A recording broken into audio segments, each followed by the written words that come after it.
Is it true that people who move to Africa really return home to America with just the clothes on their back?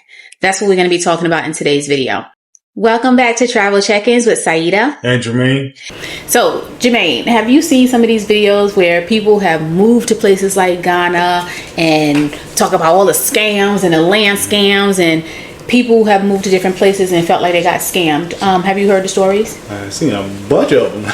And so it got us to thinking, like, where are these, like, is that the norm? And that's what we want to talk about today. After living in Kenya for 12 months, like, we want to really share, like, what's been our experience with people who have invested in the continent. And is it really true that if you invest in the continent, that you are going to lose your money? Where are these ideas coming that people think, oh, you move to Kenya or you move to Africa, you're going to eventually leave broke or with just the clothes on your back? Well, the first idea, before we get to all these other things, the first idea comes from when you lump Kenya in with Ghana. They're so far apart. Yeah, they're both in Africa, just like Mexico and the United States are in North America, but they're two different things. So when you lump, if something goes on in the Western Africa, then you lump Eastern Africa in, that's when you're making a mistake anyway, because they are on the same continent. They are not the same country. They have different presidents. Some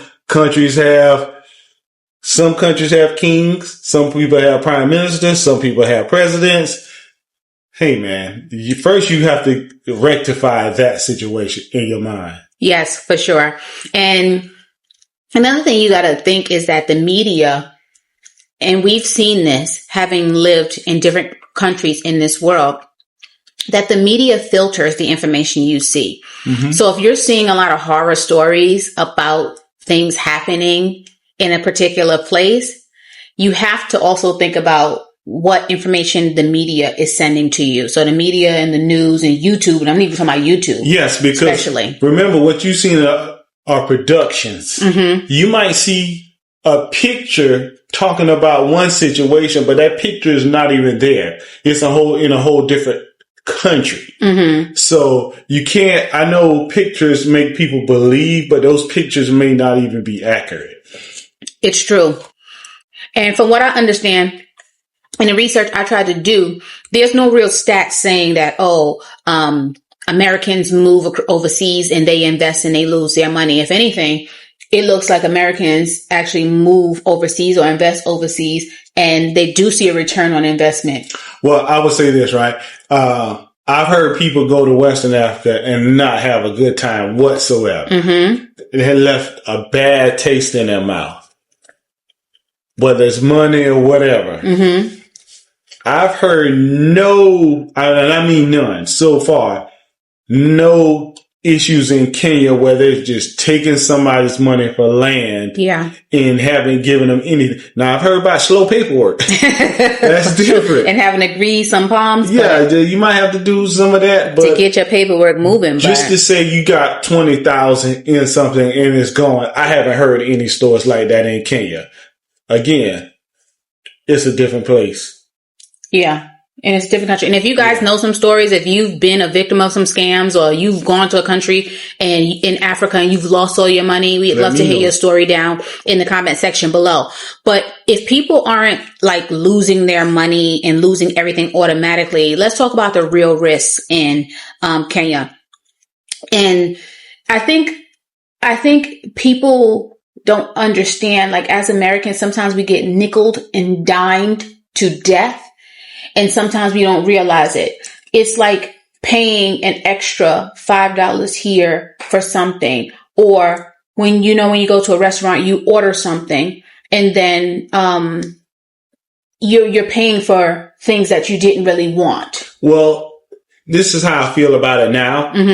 If you're continuously getting nickeled and dimed to death, then it's probably on you, because that means you're not really becoming part of the culture and you don't know what's going on. So in the beginning, right, first couple months, you don't know anything. Stuff happens to you. Right. That's on you, right? Because people trying to eat. Yeah, but it's true. if it keeps happening to you, you keep going to places and stuff happen, you get nickeled, because you can happen to you now.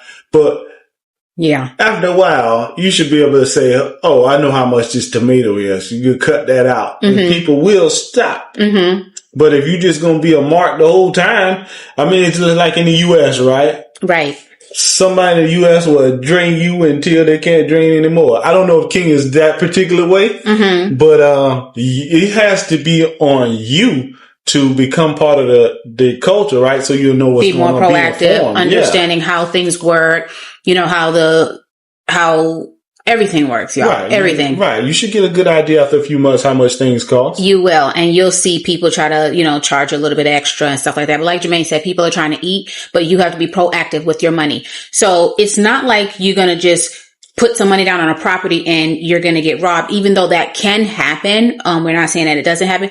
The other thing is just like little things like night robberies. Yeah, but that's, you from the U.S. None of that stuff should shake you in my book, right? You just have to replace your phone. Oh, you got to replace that phone. Now that's one thing. That phone is gold. Yes. So you put that phone out, that mother you might hear, and next thing your phone is up and disappeared. Yes. But other than that, like, it's really, other stuff is nothing. Like, we heard and experienced much worse than what I've heard in Nairobi, except for, you know, the kidnappings and stuff like that, but it really don't affect Westerners, just to be honest with you. But it's something that's there and you got to be aware of. Okay, so how would you recommend somebody protect themselves against land scams or property scams? Because some people may think because we've heard a few stories where you could go and you can rent something and then that thing was already being rented out, or the person who was renting it. And this is a lot with rental properties. Yeah, but what do they tell us, right, our friends? If you want to do business, get you a lawyer, right? That's what our friends somebody you actually know. Use somebody you know. Get a lawyer. That's part of doing your due diligence. But with renting an apartment, right? You can't get a lawyer for you're not going to get a lawyer for renting an apartment. So how can an expat or an American or Westerner coming to Kenya avoid rental scams? Well, you know, you're more in the groups help for one, because they'll tell you, hey, they'll tell you which apartments not to go to. Not to go to. That's all part of being informed. And being part of community. Right. Being not just Kenya community, the diaspora, however you want to pronounce it. All of that, people will give you the 411 if you ask and you seek it. Yeah, right? you have to be part of these. You have to know some expats if you want to protect yourself against rental scams. You know, you need to know somebody. Yeah, I mean, but the rental scams, or you got to just have a long-standing relationship with somebody who's Kenyan that you can really just trust. You can't just meet somebody last week and think. And we say scams, right? I even look at that different than I used to, because we'll call it a scam. But if any of y'all from the U.S. ever been to the flea market, you got to do a bunch of big flea market stuff going on. You go to a flea market, they might tell you $5. You be like, man. But the next person will get a different price. Because they open their mouth. Say, man, I ain't paying no more than $250. But the thing is, somebody as an American, if you found out that you, like me and Jermaine, went and rented an apartment, and you went and rented an apartment, and you paid a higher price than we did in the same apartment building with the same setup, you would feel like you were scammed. But actually, that's a thing here. And you're not really scammed. You just didn't negotiate well. If you go and you didn't know. Right. You go to the flea market. I paid $4. You paid $3. What you going to do? I'm like, I got gypped. That's how you have to look at it. You got to open your mouth and you find out somebody got a better than you. Like, God dog it. Now next time, I bet you. Yes. Like, charge it to the game, as they say. And we try to do the research, guys. We went and looked at apartments, and you can look at the same setup of an apartment in the same building, and you can get a different price. So that's just different owners too. So. Right. So that's how it goes. It's not like the U.S. So you're not necessarily getting scammed, but you have to be willing to do some negotiation, and that's what I would say. Mm-hmm. Yeah. If you're coming from the U.S., closed mouths don't get fed. You got to ask questions and ask, is there a better and price? Know how to say. Yeah. Yeah. Same thing even with like neighborhood choices. You know, I think there's some places that, you know, you can feel, a little bit more, how would you say, I don't know. I see people like with their phones out in Westlands a little bit more than other places, especially Americans and tourists. I know, but I've heard people, seen people with their phones out. Next I heard, and it's gone. So yeah, I see them doing it. I'm not doing it. My phone is right close. I got it tucked. Like you see how my elbows in the side? That's how my phone is. I ain't out here like this. I'm right here. Now, if you get it, you're going to have to get it on my person. Hey.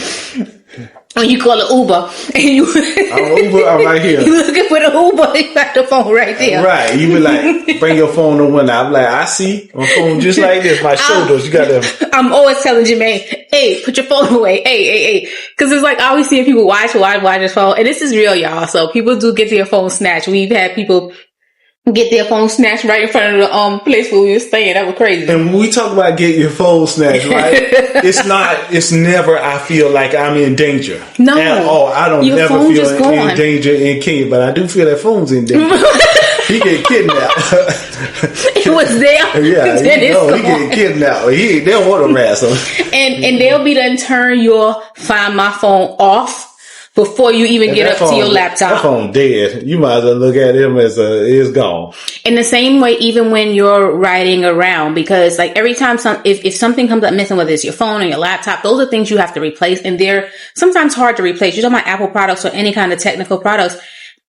You might find it hard to replace. So you want to hold on to those things. And I've rarely heard somebody just come up to somebody in their face and just snatch a phone like you in the U.S., right? No. You're just looking. That. Right. And somebody just riding by on a bike, you think they're taking a leisurely stroll. You got caught slipping. That's what happened. Remember somebody came by on roller skates one time? Somebody got their phone snatched. Who? And you can't catch somebody on roller skates.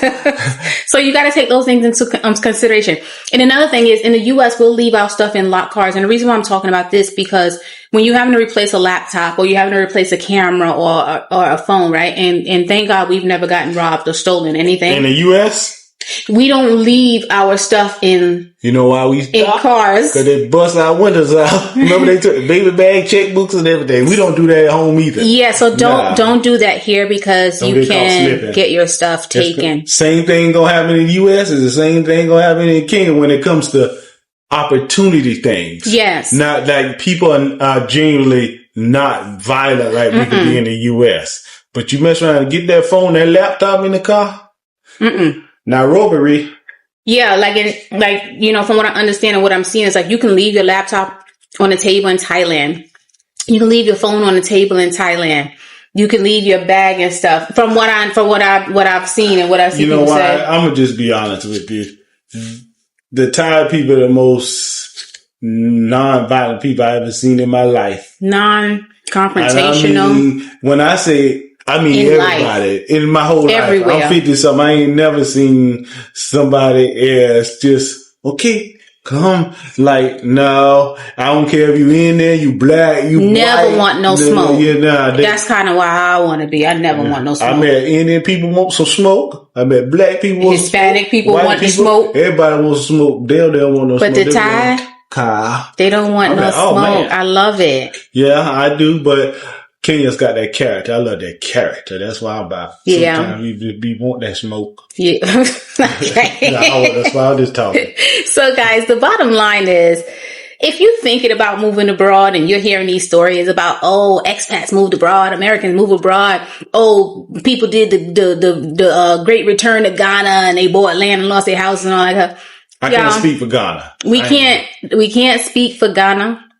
But we can speak for Kenya. Right. And we can tell you about the little things that you should look out for, but they're really no different from things you would look out for in the U.S. Except you ain't going to lose your life over it. It's true. Yeah. If we keep going back, right? Yeah. I wouldn't go if I felt like, especially her, if we put in danger, I ain't going back, but ain't no danger there like that, man. I mean, people are people, but Nah, if you do what you're supposed to, but like not be crazy. Don't flaunt your wealth. Don't come over there with all kind of chains and big earrings and jewelry and all this kind of stuff, because that's not even a thing in Kenya. Like, people don't wear a bunch of jewelry. Nah, that's one of the things I did. Like, as soon as we got there, like, it's not all that people have on fake Louis and it ain't nothing. Yeah. Be like, okay, everybody got on these fake Louis shirts. Let me give me one too. Yeah. But, so if you flaunting wealth and